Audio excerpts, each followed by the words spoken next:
Estimadas amigas y amigos del portal del Villegas, hoy día en forma muy especial tenemos otro programa de conversación con una persona con la cual yo trabajé en un programa que muchos de ustedes nunca vieron, quizás ni siquiera habían nacido, otros se olvidaron que era Domicilio Conocido.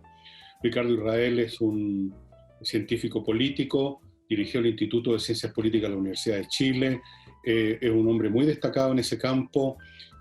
Está ahora en Estados Unidos, ustedes lo están viendo en su casa en Florida, Estados Unidos, donde está llevando a cabo una serie de iniciativas que tú mismo podrías contarnos, Ricardo, en qué consisten. Con mucho gusto, Fernando, y gusto en saludarte.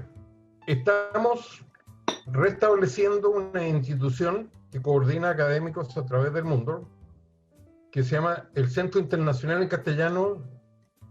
Por supuesto, el idioma de comunicación es en inglés, pero en castellano sería el Centro Internacional para la Calidad de la Democracia.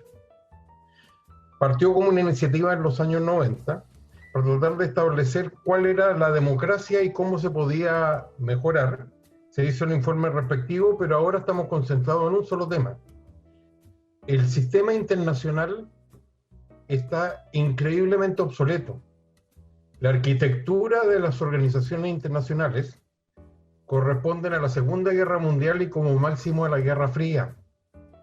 Por lo tanto, se necesita una nueva arquitectura que responda al mundo post-pandemia y, por cierto, al mundo que lo precedió, que era muy distinto al de la Guerra Fría y al de la Segunda Guerra Mundial. Se ha visto en la incapacidad para coordinar de la Organización Mundial de Salud y, por supuesto, la recurrente inoperancia de los organismos regionales, o sea, la OEA, la Unión Africana, etcétera, etcétera, la Unión Europea y, sobre todo, el sistema de las Naciones Unidas.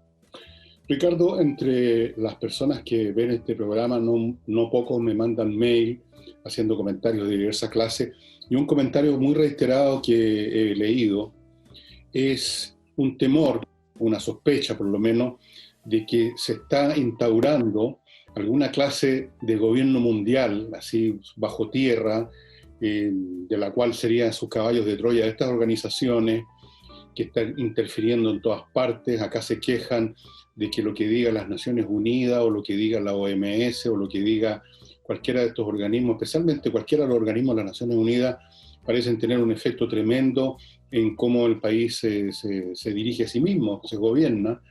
Y no solo en Chile, sino que en otras partes, creo que en el propio Estados Unidos hay no pocos comunicadores, yo no sé si cientistas sociales, que están más o menos transmitiendo en la misma frecuencia de que habría sotto voce un proceso para sustituir no solo la arquitectura de las organizaciones internacionales, sino que sustituir la arquitectura política mundial por otra cosa. ¿Qué opinas tú de eso? Mira, hay sí y no. ¿En qué sentido? Lo primero es la obsolescencia de este tipo de organizaciones. Segundo, Estados Unidos está más protegido que otros países por un doble motivo. Uno, ha firmado muy pocos tratados internacionales en su existencia. Y tercero, la única institución que es obedecida en todo el país no es el presidente de la República, es la Corte Suprema. Y la Corte Suprema decidió desde los inicios del siglo XIX, aunque no está en la Constitución americana, que ninguna ley iba a predominar por sobre la opinión que emitieran los supremos de ese país, y por lo tanto no ha firmado una serie de tratados, incluyendo el de la infancia, porque limitan a la Corte Suprema. ¿Qué creo que ha ocurrido en el mundo? El mundo estuvo absolutamente dividido durante la Guerra Fría, por lo tanto las posibilidades de la burocracia internacional de meterse eran muy pocas. Pero después de la caída de la Unión Soviética, lo que sí efectivamente ha habido desde los organismos internacionales una tendencia a imponer una visión del mundo. Y esa visión del mundo no ha necesitado ni siquiera tratados. Es lo que se llama el soft law, no la ley dura de los tratados, sino acuerdos globales, como el de la inmigración, por ejemplo, que pasan a ser admitidos por la jurisprudencia de los tribunales. En Chile, la ley internacional tiene predominancia sobre la nacional, o al menos igualdad, y ese tipo de cosas se traslada a los fallos de la Comisión de la Corte Europea de Justicia o de los organismos internacionales como la Comisión Interamericana de Derechos Humanos. Y si se ha dado por llamar, y con esto termino, a una serie de políticos como populistas. Quien me enseñó populismo, que es un muy destacado profesor en Inglaterra, de origen argentino, que se llama Ernesto Laclau. Tú probablemente lo debes conocer como una especie de gurú de los nuevos movimientos sociales, aunque él no era de esa persuasión. Él se moriría de disgusto porque se mete en una bolsa de todo tipo de colores, pero el denominador común es lo que uno ha visto en Hungría, en Filipinas, en Brasil, acá de colocar a sus países primero. La política de selección alternativa, y como alternativa al globalismo ha aparecido esto, no sé si llama, no es nacionalismo, pero sí una alternativa a lo que presentan las Naciones Unidas. Pero sí, yo creo que el mundo, la pandemia sí ha generado algo, ha generado un retroceso de un proceso que parecía imparable, como era el de la globalización, tanto en lo económico, en lo político, en la imposibilidad de demostrar su utilidad del sistema internacional, que no fue capaz de coordinar a los países en esto, y que se ha iniciado una nueva guerra fría, no con la Unión Soviética, sino China y Estados Unidos, a marcar toda la geopolítica del siglo XXI. Puede ser. Yo no creo que estos eventos como la pandemia tengan un efecto a largo plazo, creo que no. Me acuerdo cuando hubo el atentado a las Torres Gemelas, me acuerdo haber oído un montón de gurúes con los ojos en blanco diciendo que el mundo iba a cambiar, y yo dije varias veces, creo en una exposición, no va a pasar tal cosa. Es muy difícil cambiar las inercias históricas, un concepto que tenía un historiador británico, que en este momento no me acuerdo el nombre, como para variar, soy muy malo para los nombres. Pero te quería plantear lo siguiente, Ricardo. ¿No era Toynbee? No, no es Toynbee, uno Roberts, J.M. Roberts. J.M. Roberts, por supuesto. Un gran historiador. Él hablaba de la inercia. Pero en eso estoy de acuerdo contigo, ¿eh? Y si yo tampoco creo que esto vaya a cambiar el fin del mundo ni algo nuevo. A eso quiero ir. Perdón. Yo creo que ese proceso que tú estabas mencionando de que estas organizaciones han tenido influencia y van a... deriva de tal vez que no necesitan fuerza. ¿Tú te acuerdas esa anécdota de cuando en Yalta se reúnen los grandes ahí para ver cómo va a ser el mundo después de la guerra? Y Roosevelt se puso a predicar sobre lo que creía el Papa que había que hacer, y que el Papa decía esto, y entonces Stalin le comentó: ¿cuántas divisiones dijo usted que tenía el Papa? Pero tal vez hoy en día hay otros momentos históricos, Ricardo, en que no necesitas divisiones, no necesitas tanques, sino que una cierta lógica o una cierta racionalidad se va imponiendo por sí misma. De hecho, en varias etapas históricas, en procesos revolucionarios de otro tipo, el crecimiento del cristianismo, por ejemplo, en el mundo antiguo, tú no ves detrás divisiones de tanques ni legiones romanas, sino que ves el peso de convicción que responde a su vez a crisis del sistema tal como es, que son imbancables, y entonces aparecen nuevas ideas que son convincentes, que son plausibles, y van conquistando muchos espíritus, y sin necesidad de las divisiones que pedía Stalin, van imponiéndose, y finalmente, a fin de cuentas, el poder, tú lo sabes, no es el fusil, sino que es la voluntad de apretar el gatillo del fusil, de usar el fusil. Detrás de todas estas cosas hay una convicción, ¿no es así? El que más poder tiene es el que no tiene necesidad de usar la fuerza. Exactamente. Yo estoy de acuerdo contigo en lo siguiente: cuando yo pienso en los cambios, pienso precisamente en el 11 de septiembre, que no fue un antes ni un después, tampoco lo han sido una serie de acontecimientos. Toda generación puede decir que fueron testigos de acontecimientos enormes. La Primera Guerra Mundial terminó con la desaparición de 4 grandes imperios: turco-otomano, el austrohúngaro, el alemán y el ruso. Donde nada había cambiado, todo cambió. La Segunda Guerra Mundial con 2 superpotencias, pero también una situación marginal de 2 grandes imperios coloniales que se mantiene hasta el día de hoy: Francia y el Reino Unido o Inglaterra. El muro de Berlín en su minuto. Pero, por ejemplo, el cambio del 11 de septiembre fue acotado.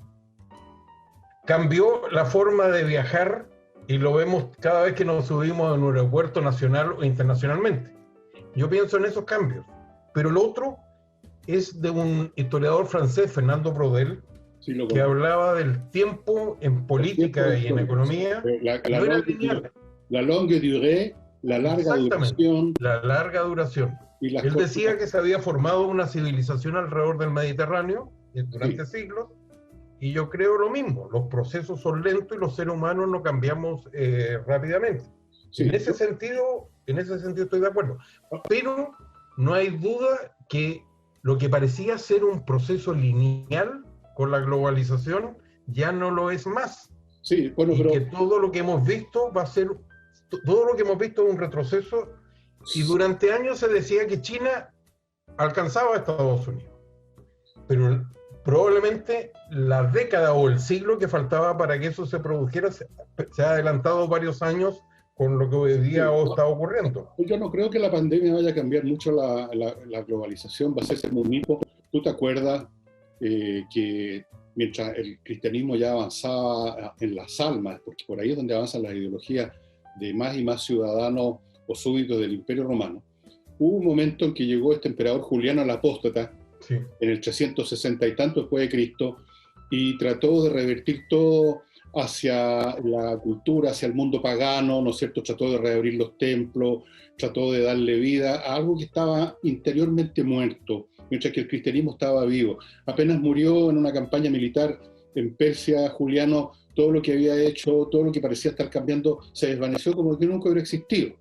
Sí. Yo creo que con la pandemia va a ser lo mismo, y yo me imagino que detrás de este proceso de instituciones internacionales que tienen cada vez más voz y tienen más presencia y tienen más capacidad de convicción, hay detrás no solo simplemente una conspiración, como creen algunos, de los Illuminati o de Soros, le echan la culpa a un individuo, que eso es bastante ridículo, sino que hay una cosa objetiva verdadera, que el sistema global, toda su arquitectura económica, política y cultural está en crisis, y la humanidad anda buscando una salida, y yo creo que eventualmente la salida de un gobierno mundial no va a ser mañana ni pasado mañana, pero es la línea lógica a la cual conduce la historia humana.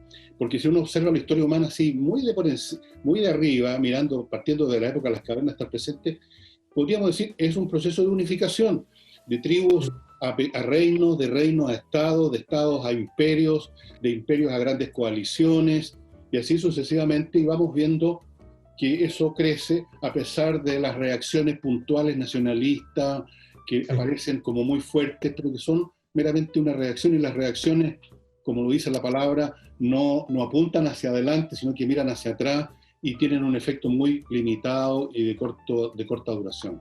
Esas son más o menos las teorías que ha tratado de lucubrar Harari en De animales a dioses, agregando el tema de la tecnología en esto. Yo no leí todavía a este señor, lo tengo todos sus libros ahí esperando mi lectura, pero yo creo que es bastante posible que coincidamos en eso, y debemos coincidir mucho, porque me parece a mí que es un proceso que bastante evidente que está yendo para ese lado.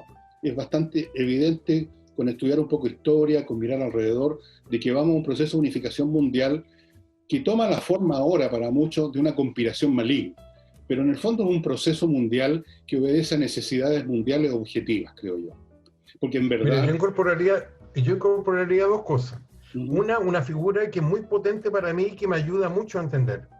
Siempre me hago la pregunta, ¿cómo mirará estos acontecimientos un historiador del futuro? Alguien de 500, 200 años, y lo vemos cuando se entierran esas cápsulas, los objetos que eran importantes en una época ya no lo son en otros, salvo para arqueólogos. Esa es una figura muy potente, y lo aprendí una vez leyendo un libro de un francés que se encontró con un tesoro en los archivos del Vaticano. Habían enviado a un monje a exorcizar a un pueblo cerca de los Alpes porque se suponía que estaba poseído. Y él entrevistó a toda la población. ¿Y qué recoge ahí? La vida cotidiana. Lo que una vecina contaba de qué estaban metidos, cuenta en detalle qué comían, cuando fornicaban, etcétera, etcétera, etcétera. Entonces es un tesoro de información, y yo me pregunto lo mismo. Alguien que mira de 500 años, o 100, o 50, o 10 para atrás, obviamente lo que nos parece nada de los noticieros seguramente va a permanecer allí. ¿Seguro? Y lo otro, hay algo que me hace mucho sentido de un pensador norteamericano, filósofo y politólogo, Robert Nie, Nye, que desarrolló los conceptos de poder duro, el poder militar, la bomba, las invasiones, y el poder blando. Entonces él decía, por ejemplo... ¿Qué es el verdadero poder al final? Y por supuesto. Si el ejército funciona porque el que ejerce orden, el poder, porque obedece, porque creen en alguna causa, las armas no se disparan, no funcionan solas, tiene que haber gente atrás que cree que es necesario usarla, y creen que es necesario usarla por ciertos valores o ciertos intereses, y todo eso es mental finalmente. Absolutamente, el que tiene más poder, el que no tiene necesidad de usarlo porque tiene un consenso detrás de él. Yo creo que los arqueólogos del futuro, cuando desentierren a las cosas que tú quizás dejes por ahí, también se van a preguntar cuándo fornicaba Ricardo Israel. Oye, por lo menos tengo hijos y nietos. Igual que tú tengo. No sé si ya llegaste a la etapa de los nietos, Fernando. Sí, ya llegué, y ya yo me estoy acercando a la etapa de pensar más en la vida eterna que digamos que en la historia de Roma. Y yo, Ricardo, te confieso, he descubierto que es mucho más agradable ser abuelo que ser papá. Tú te entretienes con los nietos sin responsabilidades. Pero volviendo a este tema del poder blando, fíjate, él decía que el mayor poder de Estados Unidos no estaba en su poder económico ni en su poder militar, porque no hay imperio que no lo haya tenido. O sea, cuando nos conquistaron los españoles, eran el poder político, económico y militar de su época. Sí. Lo mismo se pudo haber dicho del Imperio Británico, y para qué decirlo que se sorprenden con el ascenso de China. En sus 5.000 años de historia ha sido 4.800 al menos más poderosa que Occidente. Entonces, en este tema, él decía que lo llamativo de Estados Unidos como poder, como imperio, era que la cultura popular del mundo era la cultura norteamericana. Hasta para protestar contra Estados Unidos se usaban símbolos de la cultura popular, que en ese sentido las películas de Hollywood eran un vehículo de imposición de un estilo de vida mucho más poderoso que sus soldados. Y eso también se aplica a China. Mira la economía china, mira las obras de infraestructura como la nueva ruta de la seda. Y estos que dicen que China la van a castigar por su rol en la pandemia es mentira. El mundo va a ser cada vez más dependiente económicamente de China. Ahí yo tengo algunas diferencias. La cultura norteamericana se expandió por todos lados, se convirtió casi en la cultura de todo Occidente, porque es una cultura accesible, una cultura que no está en completa falta de sintonía con lo que había sido a su vez la cultura europea, con un montón de otros desarrollos. China, en cambio, si tú observas esa historia, es un mundo encerrado, étnicamente cerrado, con un lenguaje completamente distinto. No tiene esa capacidad de expansión cultural de Estados Unidos, de Occidente, nunca la tuvo. Vivieron esos 4.000 y tantos años que tú dices encerrados. Así es. La anécdota de esa flota del siglo XV, con unos barcos más grandes que las carabelas de Colón, y que después de unas cuantas vueltas los desguazaron. No les interesaba a todo el mundo. Así es. Entonces, yo no creo que China... Tú tienes toda la razón. Un gran misterio es por qué el Occidente conquistó a China y no lo hizo China con esa flota que era mucho más poderosa que todo Occidente. No les interesaba. Quemaron las naves. No les interesaba, se sentían un mundo autosuficiente, y además tenían bastantes problemas internos, estaban permanentemente estas presiones bárbaras en el norte de China. Así, eso es verdad. Fíjate, la gente no ahorra la plata en yuan, en yenes o yuanes, nada ni japonés ni norteamericano. No va a estudiar masivamente allá. No, pues, probablemente las noticias en el canal estatal las ven 600 millones de personas, pero yo nunca he visto el rostro de esas personas, y el cine chino no tienen ese poder blando, pero lo están construyendo sistemáticamente. China está más americanizada. El poder económico. China está mucho más americanizada que Estados Unidos, está chinizado. Pues. ¿Qué influencia tiene China en Estados Unidos? Simplemente Culturalmente no. Cero. Tienen la influencia Pero de... económicamente mucha. Si tú te fijas, las mismas cosas que se decían de Japón, ahora que estaba conquistando el mundo, ahora se dicen de China. Esta deuda, como está el que hizo el gobierno norteamericano para darle a la gente en la pandemia, ¿quién la compró? El único país que dispone de esas reservas para comprar deuda norteamericana, el principal acreedor, que es China. Ricardo, permíteme un momento para hablar de mi Perdón. sponsor ahora.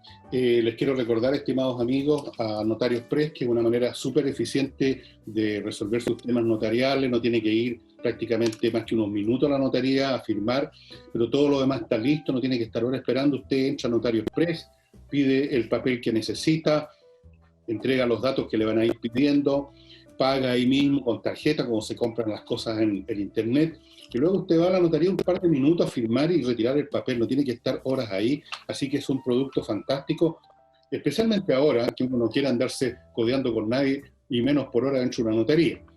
Les recuerdo además que este servicio de Notario Express permite que usted transfiera vehículos, si compró o vendió, sin ir al registro civil, le basta entrar a la página, seleccionar un horario y notaría, pagar en línea, ir el día que usted mismo eligió, firmar y listo. Esto de firmar es necesario para todo trámite notarial, es una disposición legal.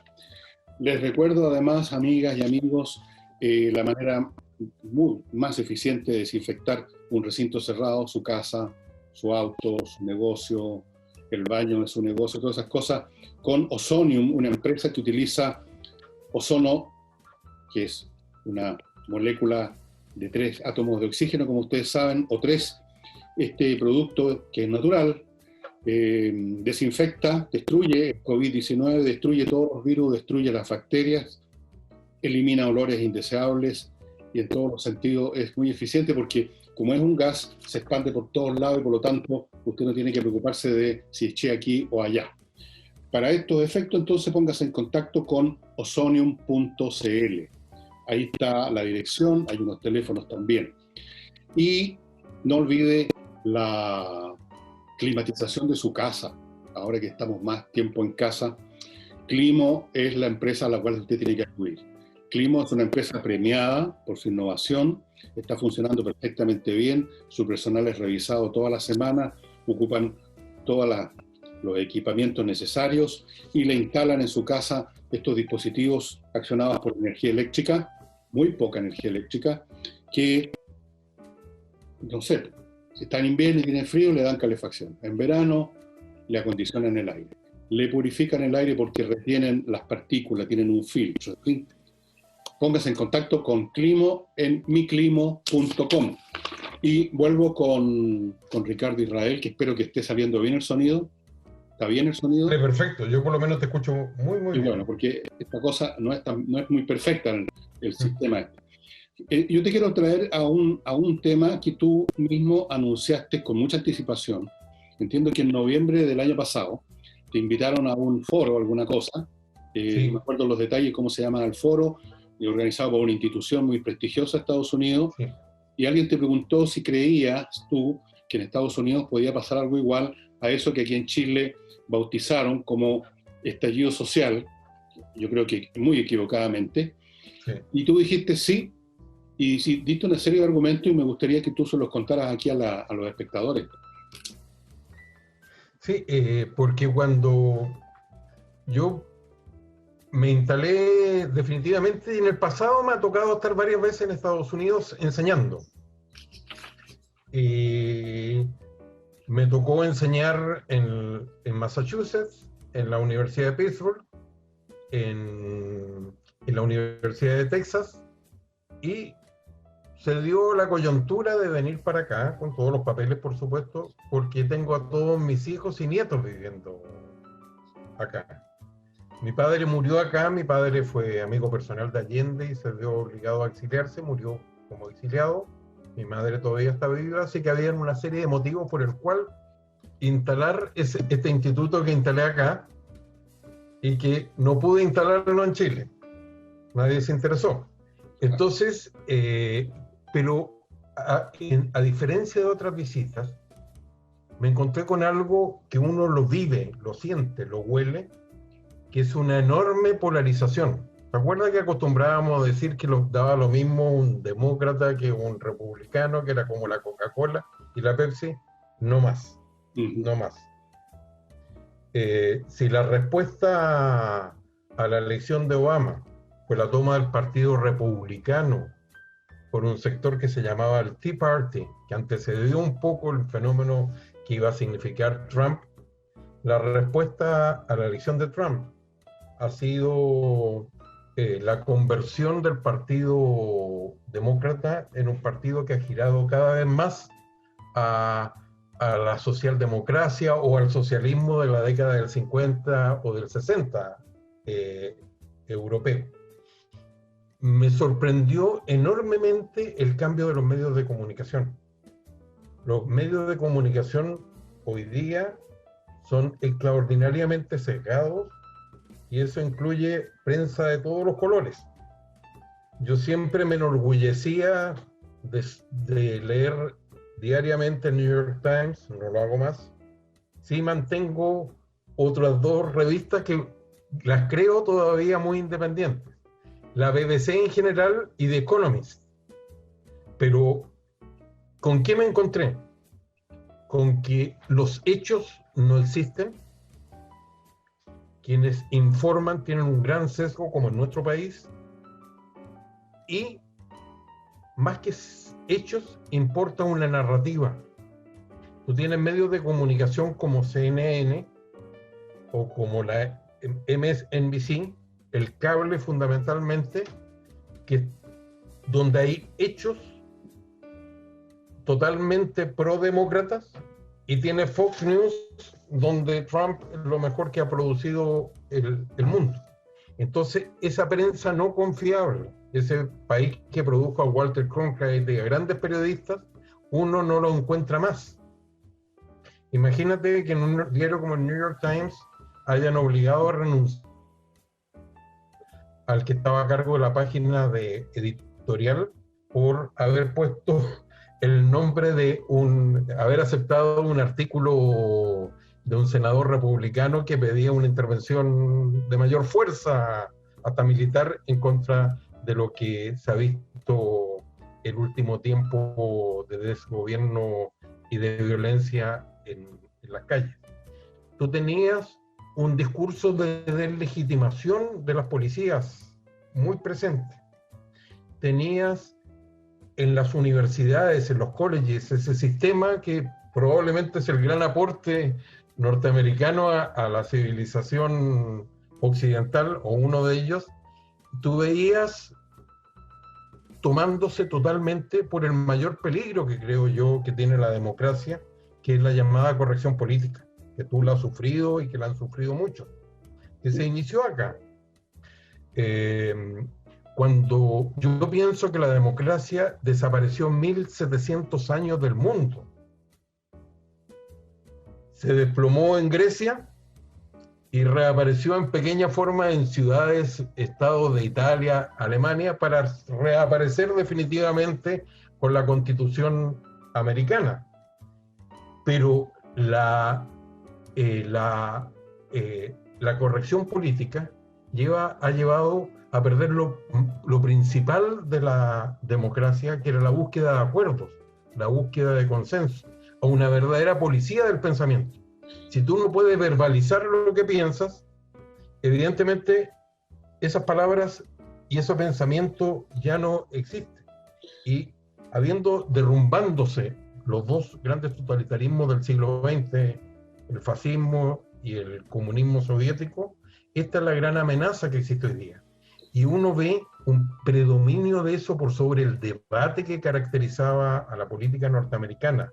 Uno veía incidentes de violencia que no eran reprimidos, y se estaban dando todos los elementos donde comenzaba a predominar una ideología en la élite muy distinta a la de los padres fundadores de la Constitución de este país. Esos eran los elementos. Y lo de Chile yo creo que es una enseñanza de cómo se puede aparecer de repente la violencia en sociedades modernas. Yo, de todo esto que tú estás contando y que has experimentado, en muchos de estos programas que hago en YouTube, he dicho, y supongo que tú vas a estar de acuerdo conmigo, creo yo, que detrás de esta polarización política y de estos discursos políticamente correctos, que antes se llamaban de otra manera, eran simplemente los dogmas ideológicos del momento masivo, como lo fue en su momento el cristianismo, como lo fue el marxismo, en fin. Que detrás de esto hay un cambio estructural de la sociedad norteamericana, resultado no de una falencia, sino que de su desarrollo natural.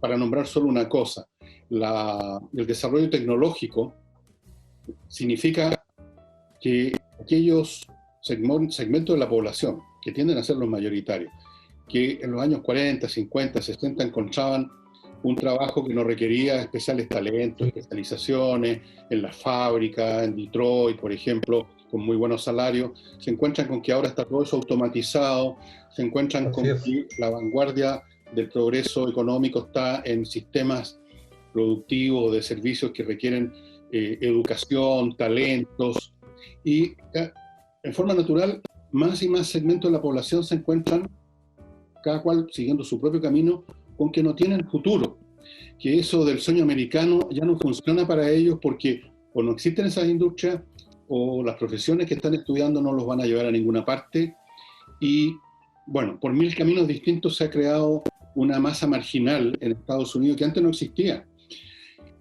Y lo mismo ha pasado en Chile de otra manera, y lo mismo está pasando en Europa también.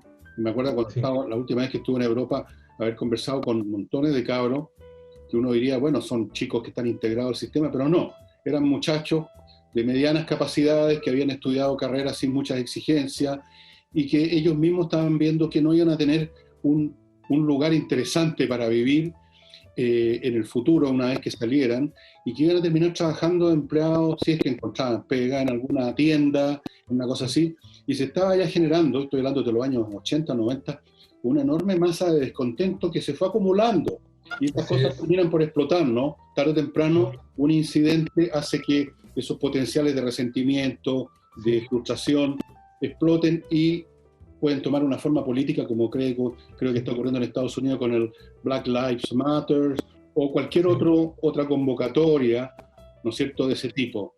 En la bandera alrededor de la cual se agrupan todos estos marginales estructurales que genera el desarrollo tecnológico de la sociedad norteamericana y de hecho de todo el planeta.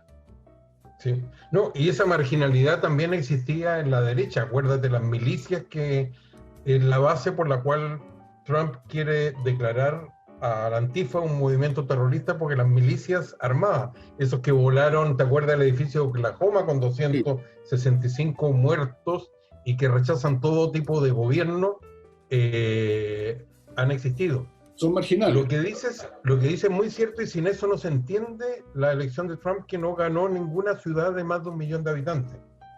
Yo tuve una experiencia bien buena cuando me tocó enseñar, y los periodos más largos iba con la familia. En la segunda vez en Texas, decidimos volvernos a donde vivían mis padres, y eran 2.500 kilómetros. Pero no nos fuimos por ninguna carretera grande, sino por caminos interiores, porque está el Estados Unidos profundo, que de otra manera uno no va a conocer. Alabama, Mississippi, Luisiana, etcétera, etcétera. Y tú entrabas por pueblos donde había un McDonald's con caminos de tierra y nada más. Era el otro Estados Unidos que nunca aparece en la película, y fue la gente que en definitiva eligió a Trump. Esta elección, así como indudablemente la pandemia sirvió en Chile quizás para salvar el gobierno Piñera, en Estados Unidos la ha dificultado enormemente, pero lo único seguro es que, al igual que las elecciones que ganó Obama y la que ganó Trump, va a ser muy disputada, porque tú también tienes estos movimientos que llaman la atención en el extranjero, pero también tienes el otro Estados Unidos, el que acampa sorpresivamente para escuchar a Trump en un estadio. o en una gran... que le habla a decenas de miles de personas y que este sábado, en plena pandemia, vuelve. El Estados Unidos, que se está reiniciando su actividad económica, a pesar que los índices son muy altos de aumento, incluyendo aquí Florida, de los contagios. Indudablemente, también la concentración de Trump o estas manifestaciones de todos apiñados peleando con la policía ha aumentado los contagios. Pero tú ves protestas de gente que quiere reabrir y volver al trabajo. Entonces, hay dos sectores cada vez más polarizados. Bueno, eso... El Partido Republicano de los Bush o de Eisenhower ya no se ve. Y el Partido Demócrata de Obama, a mí me sorprendía enormemente en los debates de los muchos candidatos demócratas, cómo descalificaban a Obama como un centrista que no había cumplido nada de lo que decía. O sea, hubo una radicalización muy profunda. Bueno, eso es... Parece que la democracia es una criatura muy frágil que solo vive cuando se dan ciertas condiciones muy específicas que también son muy frágiles. Primero, que haya un consenso básico que permita que la gente, que los distintos intereses tengan un terreno en que pueden negociar y llegar a algunos acuerdos.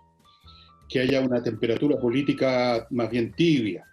Esas cosas hacen posible la democracia, pero cuando se polarizan las fuerzas, cuando aparecen bandos con intereses muy separados y que ya no pueden encontrar un terreno común, como yo creo que ocurre en Chile en este momento. Cuando hablan de acuerdo, me da la sensación de esa gente que le rezan en el muro los lamentos en Jerusalén, no, de algo a un muro, simplemente. Cuando ocurre eso, el concepto mismo de democracia se empieza a caer por todos lados, porque lo que se empieza a generar es más bien en la estructura de la guerra civil, ya sea que se produzca a balazo o se produzca por los votos, pero es la guerra civil en el sentido que tenemos facciones que no tienen nada en común, que se detestan mutuamente, porque esa es la realidad, se detestan, se quisieran destruir, se va generando rabia y se va pasando poco a poco a más y más violencia. Y los Estados Unidos, por lo tanto, a pesar de lo espectacular que puede ser para la gente joven que no ha sabido nada de la historia norteamericana, que ha tenido mucha violencia en muchos momentos. Nada, y tú lo viste en Inglaterra, aquellos que atacaron la estatua de Churchill y de Lincoln. Sí, lo cual es una locura, pero esas locuras uno las ha visto antes en la historia. La historia de ¿Te acuerdas de la Revolución Cultural? Me recuerdo de eso. Hay muchos elementos de la Revolución Cultural acá. La Revolución Francesa cambiaban los nombres de los meses, ¿te acuerdas tú? Y echaban abajo. Abrían las tumbas de los reyes. Después, en el Imperio Romano. La Revolución Francesa es otro muy buen ejemplo. Bueno, y todos son más o menos parecidos. El cristianismo echó abajo templos paganos y también hay un lenguaje políticamente correcto, o más bien dicho, religiosamente correcto. Este proceso se ve repetitivo y señala de que el estado de cosas que permitía eso que llamamos democracia, una discusión razonable, incluso una discusión un poco indiferente por lo menos, esta estructura social ya no existe. Se está desplomando. Se está desplomando por todos lados y se está buscando una salida en forma a los tumbos. No ha aparecido ningún gran pensador que agarre todo esto y diga el camino es este o el de más allá. Creo que estamos en esta etapa previa que me recuerda mucho los años previos a la Revolución Francesa, que tú te acuerdas, cuando toda esta cantidad de filósofos, los Voltaire, los Diderot, los D'Alembert, escribían, habían obras de teatro, críticas de la monarquía, críticas de la idea del derecho divino, críticos de la iglesia, críticos de todo, pero no había ninguna proposición de construcción de un mundo distinto. Y durante la Revolución misma tampoco estaba muy claro para dónde iban a ir. Y finalmente salió lo que salió un Napoleón, salió una figura Napoleón, claro. Salió un Napoleón y salió 1 millón de muertos en Europa por la guerra napoleónica. Entonces, mirando todo eso, yo diría, algunos dicen que yo soy muy pesimista, pero yo creo que soy realista. Y Ricardo, ¿tengo o no tengo razón de que estamos en un proceso de derrumbamiento o deterioro muy agudo de todo lo que considerábamos más o menos convencionalmente estable y razonable y natural en la vida de los habitantes de este planeta? Hay un proceso de ataque, y te encuentro toda la razón, a un proceso del cual yo me siento heredero y lo echo de menos, la mantención en el debate público, de la Ilustración. también fue un proceso de siglos, pero todo lo que representó la Ilustración, incluyendo muchas de las estatuas, hoy día se ve atacado y aumentado por esa grande utopía. ¿Te acuerdas cuando aparecieron las redes sociales, la internet, se hablaba de un mundo integrado? Sí. ¿En qué terminamos? Un mundo monopolizado en 4 empresas que ahora tienen su propio canon. Google, Facebook, Twitter, tienen su propio canon como lo tuvieron las iglesias, en el sentido que están empezando a censurar opiniones que no les gustan, incluso opiniones que debieran circular libremente porque nadie tiene la receta en relación a la pandemia, por estrafalarias que parezcan. Pero sí, fíjate en ese contexto, mira lo que ocurrió con las redes sociales, que esta ágora griega, esta ciudad en la cual todavía vamos a conversar, terminaron en reductos encerrados, donde o se descalifica o se está de acuerdo. Es imposible mantener un diálogo en ese sentido. No. Además, se ha perdido el sistema educativo, perdió la misión que se entregó el siglo XIX y sobre todo el XX de enseñar a pensar a la gente. Donde menos se piensa en las universidades. No hay aportes. Lo que alguna vez hicieron filósofos, hoy día se espera de biólogos o de físicos. Y con un agregado. La internet le da a la gente la sensación de que porque lee algunas líneas sabe lo mismo de alguien que se ha dedicado por décadas a un tema. Yo sé que tú sabes de la Revolución Francesa y Revolución de la caída del Imperio Romano, no solo porque has escrito, sino porque has leído y has estudiado eso durante muchos años, desde antes que te conociera. O sea, estamos hablando de décadas dedicadas a algunos temas, pero alguien que pasa por arriba tiene la sensación. Y algo aún peor, hasta algún tiempo reciente, alguien sentía vergüenza de su ignorancia.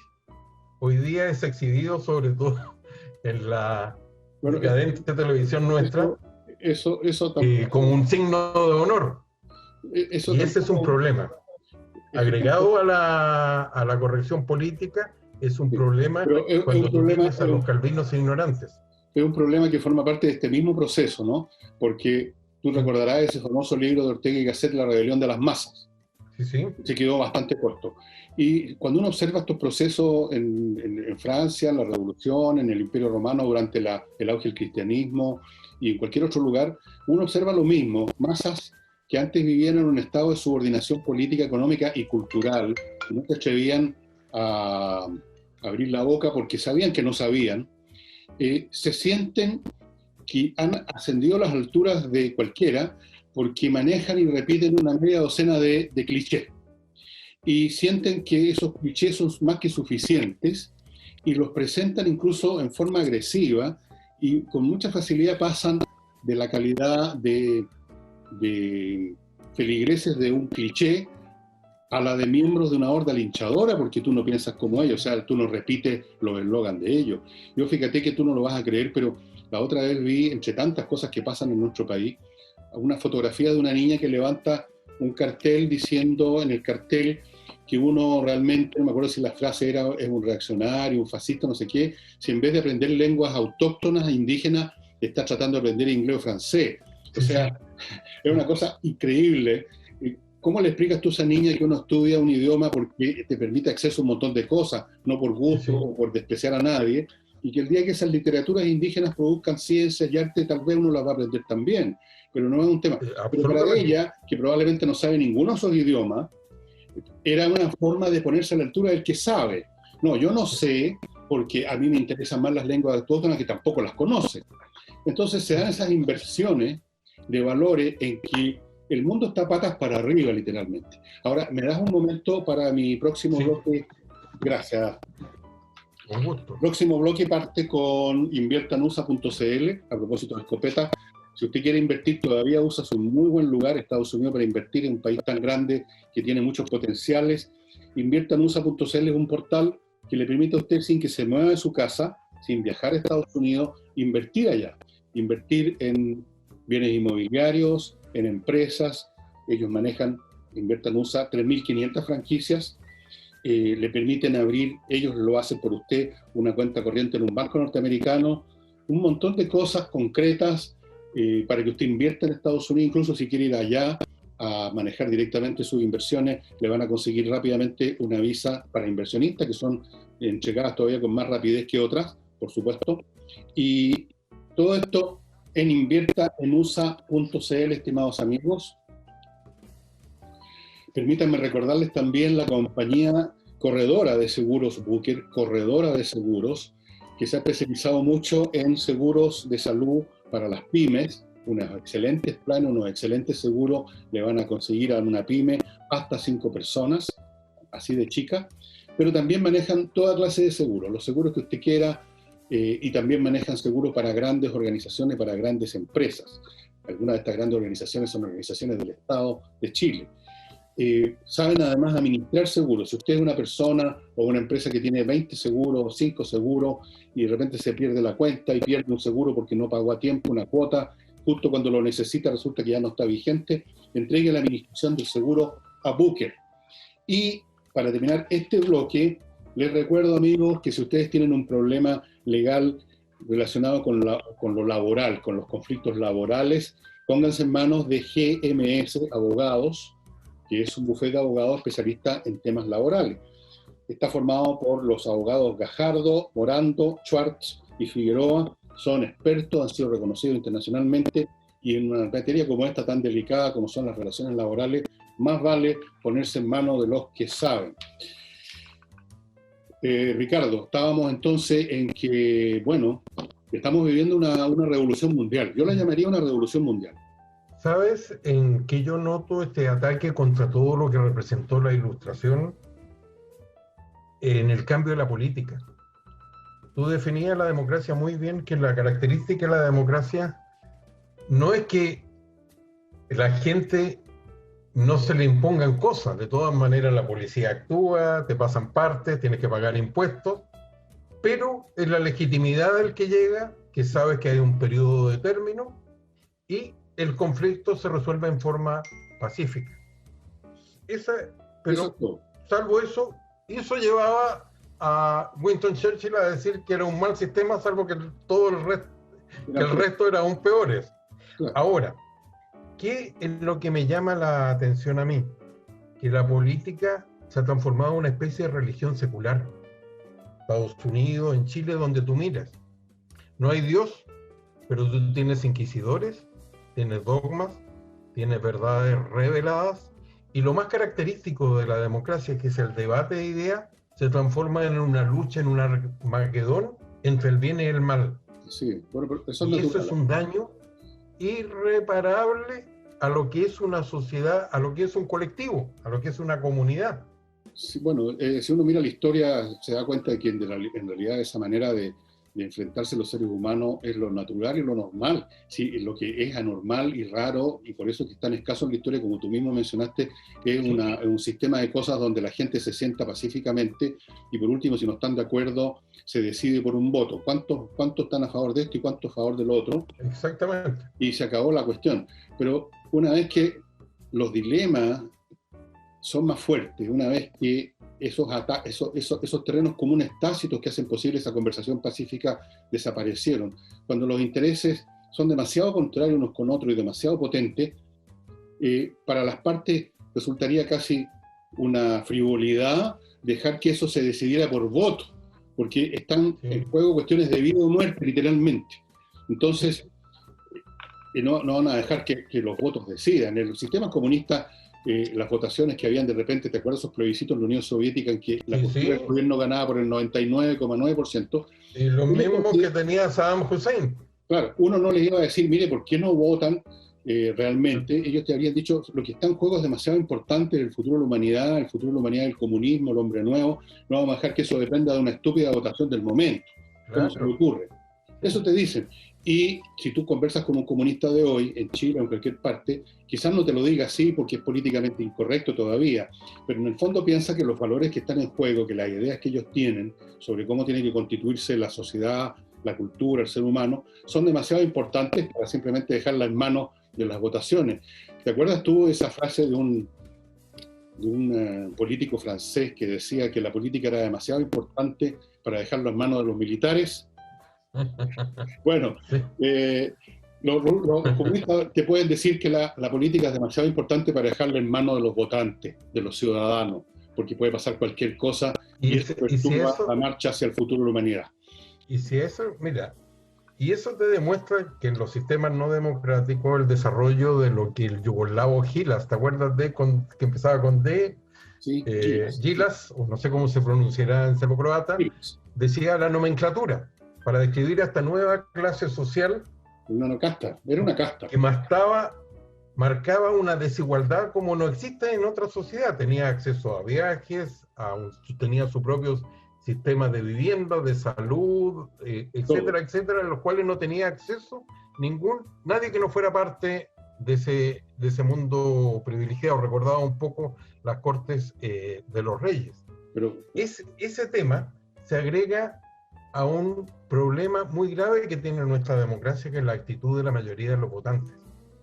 No solo por quién votan, sino que no hay ningún voto de premio o castigo en torno a las personas que eligen. Hay un desinterés generalizado en las élites.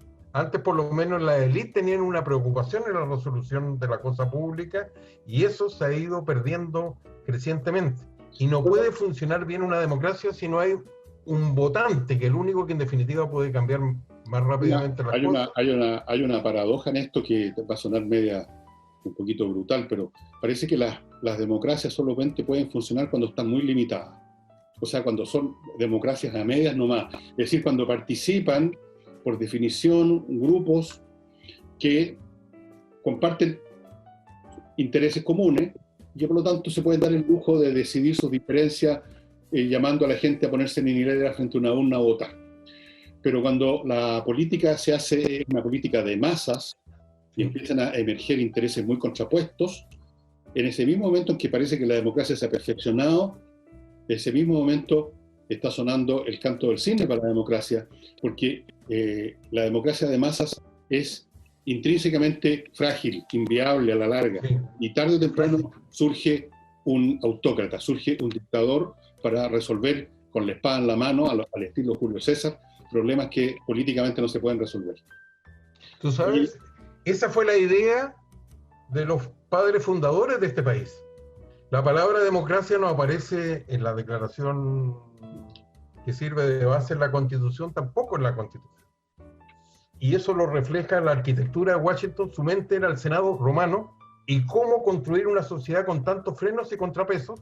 Tú ves que acá, incluso en la pandemia, el toque de queda lo fijan los alcaldes, la Guardia Nacional la llama los gobernadores y el presidente tiene otras funciones. Solo la Corte Suprema puede cortar el queque porque tienen distintas funciones.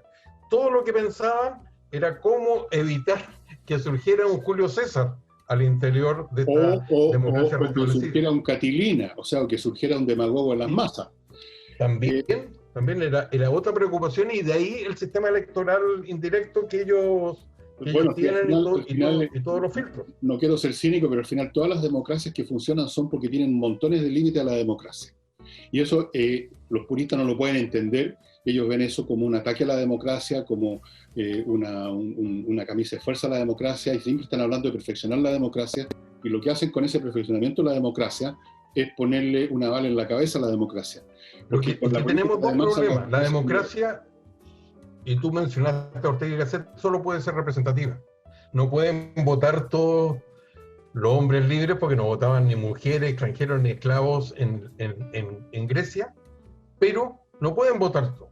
Entonces tiene que ser representativa, y probablemente tenemos uno de los peores parlamentos de la historia de nuestro país. Y eso es universalmente tenemos un parlamento que es una verdadera farsa. O congreso. Un último bloque comercial antes de ir acercándonos al final. Quiero recordarles, estimados amigos, a la Voclub, un detergente hecho en Chile, producido en Chile, que no solamente es un excelente detergente, sino que además es biodegradable, no perjudica al medio ambiente, es hipoalergénico, no le perjudica su piel, y es súper cómodo porque viene en un tanque de 10 litros que le dura mucho tiempo, no tiene que preocuparse todas las semanas a ver si queda detergente, y se lo llevan a la casa. ¿Qué más se puede pedir?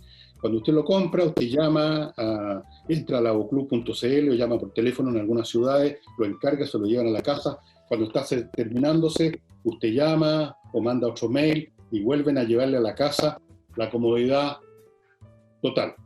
Les recuerdo además el ajedrez, el espacioajedrez.com, que ahora tiene un nuevo producto que les voy a mostrar, que espero que salga bien, que es esto, un reloj para jugar ajedrez.